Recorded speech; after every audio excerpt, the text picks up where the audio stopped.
Now that we have a firm grasp of the meaning of oxidation state, we can start to consider the question, given a chemical reaction, is it an oxidation, a reduction, or neither? So here are the rules. In an oxidation reaction, the oxidation state of an entire molecule goes up. And in a reduction reaction, the oxidation state of the entire molecule goes down. So our first example we will look at in great detail. So this is the reaction in which acetaldehyde is converted into ethanol. So what we need to do first is assign the oxidation states to the entire molecule for both the starting material and the product. And if you go through the analysis that we've gone through in the previous lesson, you can see that the oxidation state of acetaldehyde is -2, and the oxidation state of ethanol is -4. The oxidation state goes down in this reaction, therefore the reaction is a reduction. There is a shortcut that you can invoke if you feel comfortable with it. And that is, if only one carbon atom changes its bonding in the reaction, then you only need to consider the oxidation states at this carbon. Okay, so carbon 1 is the only carbon that's changing at all. It's going from a carbonyl carbon to an alcohol carbon. Carbon 2 is a methyl group in the starting material and a methyl group in the product. So since nothing changes at carbon 2, we can get to the same answer if we just calculate oxidation states at carbon 1. And in the starting material, the oxidation state at carbon 1 is +1, and the oxidation state at carbon 1 in the product is -1. The oxidation state difference will be the same. Okay, the oxidation state is still going down by 2. So note what is actually changing in this reaction. What's going on is you are actually increasing the number of hydrogen atoms from the starting material to the product. So in the starting material, the molecular formula is C2H4O, and in the product, the molecular formula is C2H6O. Reduction reactions, in fact, are sometimes called hydrogenations because they result in the addition of hydrogen. Now, I gotta tell you the way people actually talk about these reactions, which is what I would call the vernacular. So even though the number of hydrogen atoms is what is obviously changing, we refer to a reaction in which the oxidation state is reduced by 2 as a 2-electron reduction. Well, looking at these structures, it may not be obvious to you where the term electron is coming from. After all, we're not changing the number of electrons around any particular atom. Every atom is still obeying the octet rule in both of these structures. Well, here's how it works. Count the total number of valence electrons.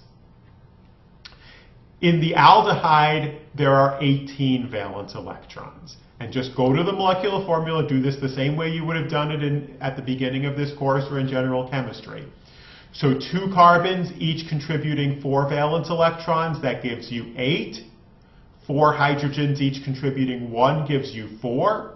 Add 8 and 4 together and you get 12. And then the oxygen gives you 6, and that gives you 18. In the product, we get 8 electrons from the 2 carbons, 6 electrons from the 6 hydrogens, that brings us up to 14, and then 6 from the oxygen brings us up to 20. So because we have increased the number of valence electrons, we can say that the molecule has gained electrons, and that brings us back to the general chemistry definition of a reduction, in that it is a gain of electrons.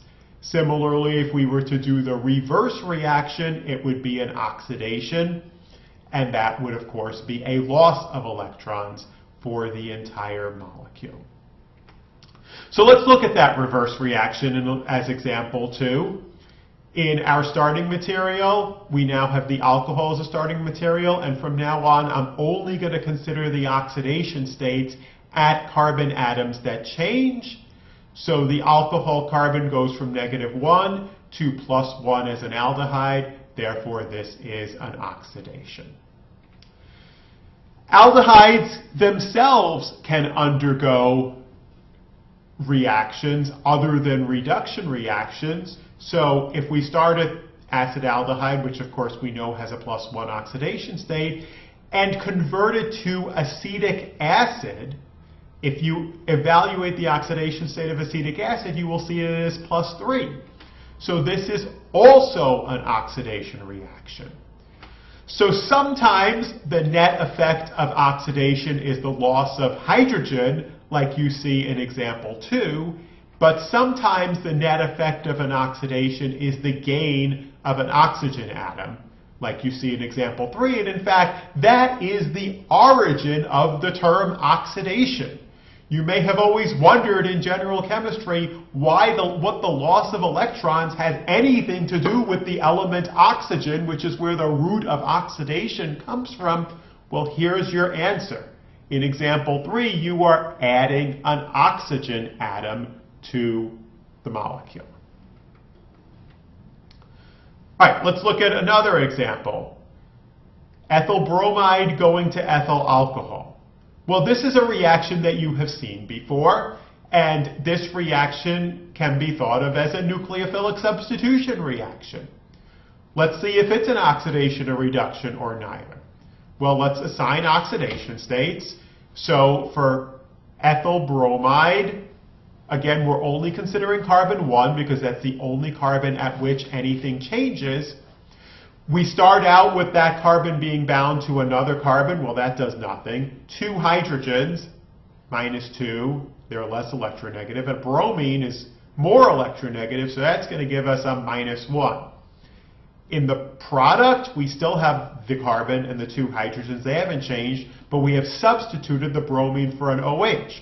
Well, OH is still more electronegative than carbon is, therefore the oxidation state is still -1, and the result is no change. Okay, so nucleophilic substitution reactions are neither oxidations nor reductions. What about elimination reactions, another reaction that you may be familiar with by this point?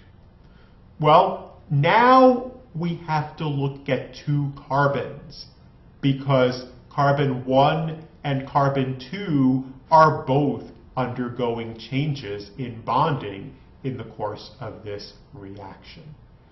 So carbon 1 goes from -1, we've already figured that out, to -2. In the product, it's forming 2 bonds to hydrogen. The other 2 bonds are to carbon. That has no effect, and there are no bonds to a more electronegative element. So it looks like a reduction if you only consider carbon 1. Now, what about carbon 2? Well, in the starting material, carbon 2 has 2 carbon-hydrogen bonds, so it would be at -2, but in the product, there is only 1 carbon-hydrogen bond because the other 3 bonds are all going to carbons. So carbon 2's oxidation state goes from -2 to -1, so it looks like an oxidation if you just looked at carbon 2. Nothing is changing at carbon 3, it stays a methyl group. So but the increase in oxidation state at carbon 2 is canceled out by the decrease in oxidation state at carbon 1, so the net effect is that there is no change in oxidation state.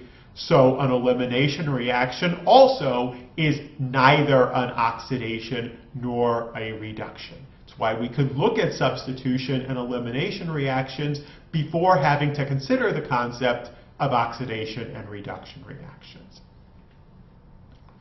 So, bottom line, in determining whether a reaction is an oxidation, reduction, or neither, you need to look at all the carbons that are undergoing changes in bonding. Otherwise, you could end up with the wrong answer. One final example, and this is an oxidation reaction in biochemistry. So when you study biochemistry, you're going to learn that we take food that we eat, sugars, proteins, fatty acids, and convert them, at least convert the carbon atoms, into carbon dioxide, which we end up breathing out. That process gives us energy and oxidizes the carbon. So one step in the metabolism of food, well, one big step in the metabolism of food is what's called the citric acid cycle or the Krebs cycle. And one of the reactions in the citric acid cycle is the one that I have depicted on the screen. So in this case, we are starting with a molecule that's called malate.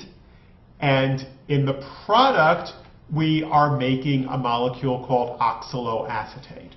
So just focus on what's changing in this reaction.